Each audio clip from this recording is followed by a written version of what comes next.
दोस्तों डिफेंस दुनिया का सबसे बड़ा इंडस्ट्री सेक्टर है जिसमें प्रॉफिट किसी भी दूसरे सेक्टर के मुकाबले काफी ज्यादा होता है। साथ ही इस सेक्टर में होने वाली डील कूटनीतिक महत्व की होती है, इसीलिए हर देश यही चाहता है कि डिफेंस एक्सपोर्ट के मामले में वह नंबर 1 बना रहे। लेकिन हाल ही में हुए कुछ इंसिडेंट और भारत की मदद से आज फ्रांस एक ऐसे मुकाम पर पहुंच चुका है जहां पर वह अगले कुछ सालों में रूस को पीछे करते हुए दुनिया का दूसरा सबसे बड़ा डिफेंस सप्लायर बन सकता है। फ्रांस से आ रही इसी रिपोर्ट के ऊपर हम बात करने वाले हैं। वहीं पर हमारी दूसरी खबर भारत की डिफेंस एक्सपोर्ट से जुड़ी है, जिसे अब एक साउथ अमेरिकन देश की तरफ से बड़ा उछाल देखने को मिलेगा, क्योंकि यह देश अब भारत के साथ न सिर्फ एयरक्राफ्ट की बड़ी डील करने वाला है बल्कि हमसे दूसरे डिफेंस हार्डवेयर खरीदने की भी मंशा साफ तौर पर जाहिर कर चुका है। तो चलिए डिफेंस के क्षेत्र से जुड़ी इन दोनों ही इंटरेस्टिंग और महत्वपूर्ण खबरों के बारे में डिटेल में समझते हैं। दरअसल दोस्तों लेटेस्ट रिपोर्ट के मुताबिक साल 2018 से 2022 के पीरियड में ग्लोबल डिफेंस एक्सपोर्ट में फ्रांस की हिस्सेदारी 7.1% से बढ़कर 11% तक हो गई, जबकि इसी टाइम पीरियड में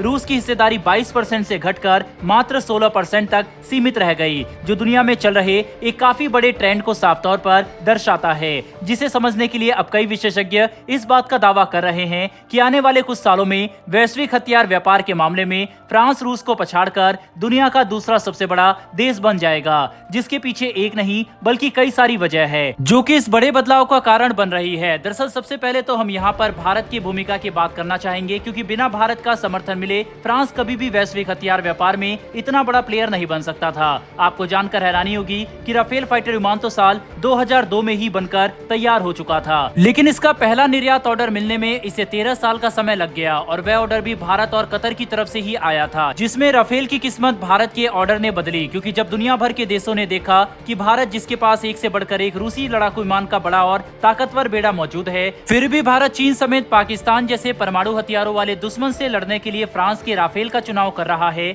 इसके बावजूद कि हम आसानी से कोई भी दूसरा यूरोपियन या अमेरिकी विमान खरीद सकते थे, तब सभी देशों को फ्रांस के राफेल पर भरोसा होना शुरू हो गया और इसके बाद ही राफेल के लिए ऑर्डर की लाइन लग गई, जिसने फ्रांस की डिफेंस इंडस्ट्री को कई गुना ज्यादा मजबूत कर दिया। इतना ही नहीं बल्कि आज भारत अपनी नौसेना के लिए भी 26 राफेल खरीद रहा है। साथ ही हमने 3 अतिरिक्त स्कॉर्पियन पनडुब्बियों का भी ऑर्डर दिया, जिससे फ्रांस की भागीदारी वैश्विक हथियार व्यापार में और भी ज्यादा पक्की हो गई। हालांकि हमें इस बात पर भी ध्यान देना होगा कि ग्लोबल डिफेंस मार्केट में फ्रांस का उदय एक ऐसे समय पर हो रहा है जब रूस प्रतिबंधों की वजह से अब पहले की तरह हर देश को अपने हथियार ऑफर नहीं कर सकता, जिसकी वजह से कई देश रूस के बजाय दूसरे देशों के हथियार खरीद रहे हैं। इसीलिए धीरे धीरे अब ग्लोबल डिफेंस मार्केट में रूस का प्रभाव कम होता देखा जा सकता है, जबकि फ्रांस जैसे यूरोपियन देश अब अमेरिका को टक्कर देते हुए काफी तेजी से आगे उभर रहे हैं। लेकिन ये बात तो पूरी दुनिया स्वीकार करती है कि अगर फ्रांस को भारत की पार्टनरशिप नहीं मिलती तो शायद वह इतना सफल नहीं हो पाता जितना कि वह आज है,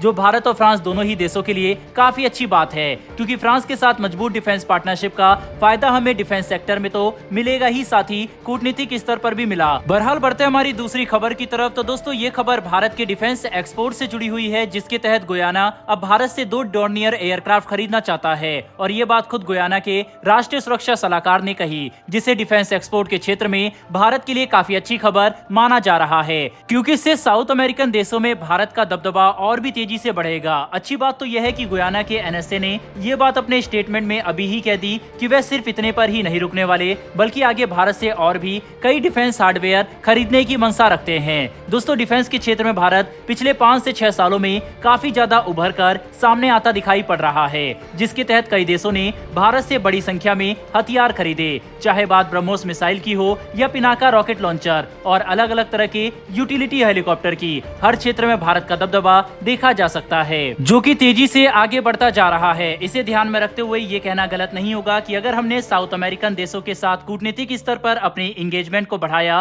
तो आने वाले कुछ सालों में हम साउथ अमेरिकी महाद्वीप में डिफेंस के मामले में सबसे बड़े सप्लायर बन सकते हैं, जिससे हम चीन को भी पूरी तरह से पीछे कर देंगे। बहरहाल दोस्तों इस वीडियो में इतना ही। डिफेंस से जुड़ी इन दोनों ही खबर के ऊपर आपकी क्या राय है कमेंट बॉक्स में लिखकर जरूर बताइएगा। साथ ही अगर आपको ये इन्फॉर्मेशन और वीडियो पसंद आई हो तो वीडियो को लाइक करके हमारी आने वाली डेली ऐसी वीडियो के लिए चैनल को सब्सक्राइब कर बेल नोटिफिकेशन जरूर दबा लें। फिर मिलेंगे ऐसी एक नई वीडियो के साथ। धन्यवाद। जय हिंद।